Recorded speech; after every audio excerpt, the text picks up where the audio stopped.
মুসলিম দেশগুলো পারমাণবিক শক্তি অর্জন করবে এ যেন কল্পনাতেও হতে দিতে চায় না যুক্তরাষ্ট্র ও ইসরায়েল।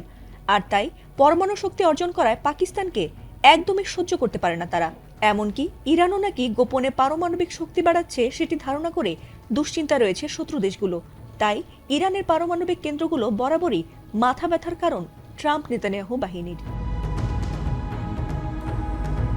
ইরান যেন কখনো পারমাণবিক শক্তি না বাড়াতে পারে সেজন্য বারবার সেখানে হামলা চালায় ট্রাম্প ইসরায়েল। এমনকি এবারের যুদ্ধেও ট্রাম্প হামলা করবে না বলার পরও ইসরায়েল ঠিকই ইরানের পারমাণবিক স্থাপনায় হামলা করে বসে। আর সেটিরই প্রতিশোধ যে ইরান ভয়াবহভাবে নেবে তা বোধ হয় আঁচও করতে পারেনি নেতানিয়াহুর দেশ ইসরায়েল।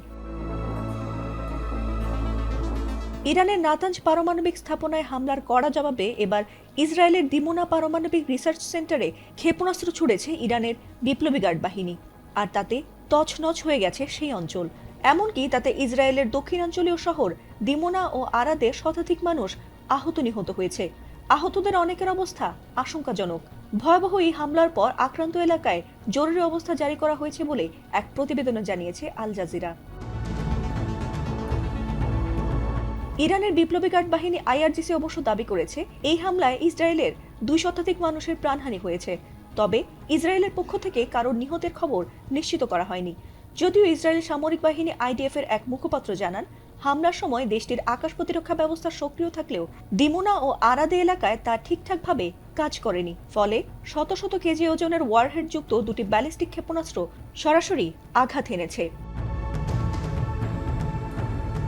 যদিও এ বিষয়ে ইসরায়েলিরা তেমন কিছু না জানালেও আন্তর্জাতিক পরমাণু শক্তি সংস্থা জানিয়েছে, দিমোনায় অবস্থিত শিমন পেরেস নেগেভ পারমাণবিক গবেষণা কেন্দ্রে কোনো ক্ষতির ইঙ্গিত তারা পায়নি।